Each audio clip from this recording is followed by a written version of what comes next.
Hello दोस्तों, इस drone को बनाने के लिए मैं 3 mm कोरो शीट यूज़ कर रहा हूँ। यहाँ पे मैंने 14 इंच बाय 12 इंच के 2 टुकड़े लिए हैं, जिसमें इस डायमेंशन के हिसाब से मार्किंग करके यहाँ पे काटना है। ये मैंने ऑलरेडी काट के रखा है। यहाँ साइड से भी आधा इंच काटना है।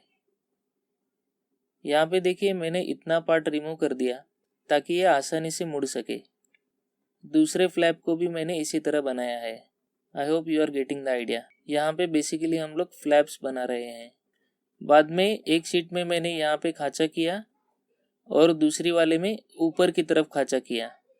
दोनों को मैंने एक दूसरे में फंसा के 90 डिग्री पे इस तरह चिपका दिया। उसी के साथ साथ मजबूती के लिए सब जगह ऐसा सपोर्ट लगाया। ये दोनों शीट्स प्रॉपर 90 डिग्री में रहे, इसलिए मैंने यहाँ पर लकड़ी का टुकड़ा चिपका दिया। इलेक्ट्रॉनिक्स लगाने से पहले मैंने चारों साइड में लकड़ी की पट्टी लगा दी जो लैंडिंग गियर का काम करेगी।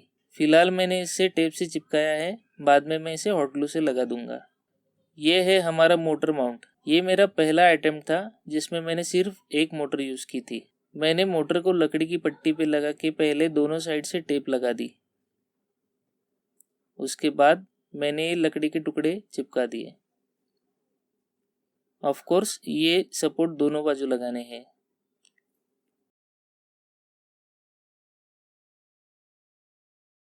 मोटर लगाने के बाद मैंने यहाँ पे ESC लगाया। इस साइड में बैटरी लगाई है। चारों फ्लैप्स के लिए 4 अलग अलग सर्वो लगी है।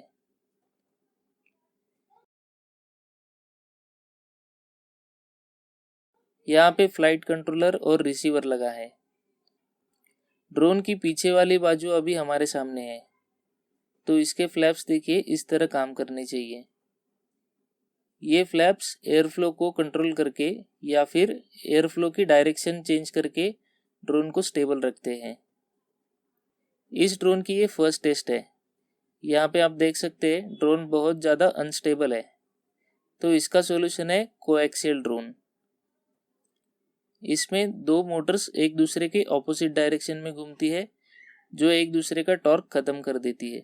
कोएक्सियल ड्रोन बनाने के लिए मैंने ये ब्रैकेट बनाया जो 12 इंच बाय 3.5 इंच का है। ये सभी लकड़ी के टुकड़ों को मैंने पहले चिपका लिया और हर एक कॉर्नर पे स्क्रू भी लगाया है। यहाँ पे मैं 2208 मोटर और 8 इंच प्रोपेलर यूज़ कर रहा हूँ। फाइनली पहली वाली मोटर निकाल के मैंने ये कोएक्सियल मोटर असेंबली यहाँ पे लगा दी। इस मोटर का ESC यहाँ पर और इस मोटर का ESC यहाँ पर लगा है। चलिए ड्रोन को प्रोग्राम करते हैं। इसके लिए क्रोम ब्राउज़र में iNav कॉन्फ़िगरेटर को इंस्टॉल करना है। सबसे पहले फर्मवेयर फ्लैश कर लीजिए, उसके बाद कनेक्ट पे क्लिक करना है। बाद में कैलिब्रेशन टैब में जाके फ्लाइट कंट्रोलर कैलिब्रेट कर लीजिए। उसके बाद है मिक्सर टैब। यहाँ पे सिलेक्ट करना है airplane, load mixer, load and apply.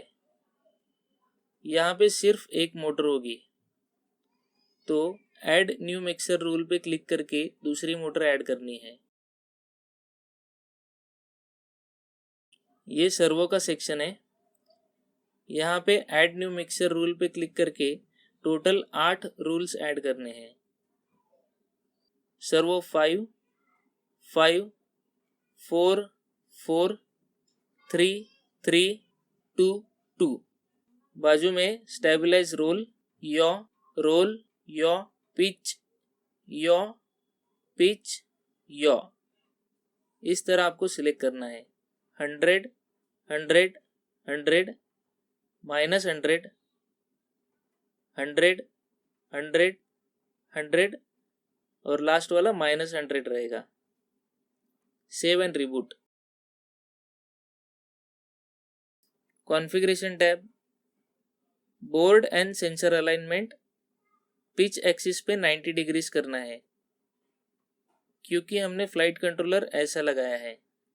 ESC protocol standard, servo refresh rate 50 hertz रहेगा, ये ऑन करना है। मिनिमम थ्रोटल 1070 करके सेव एंड रिबूट कर दीजिए।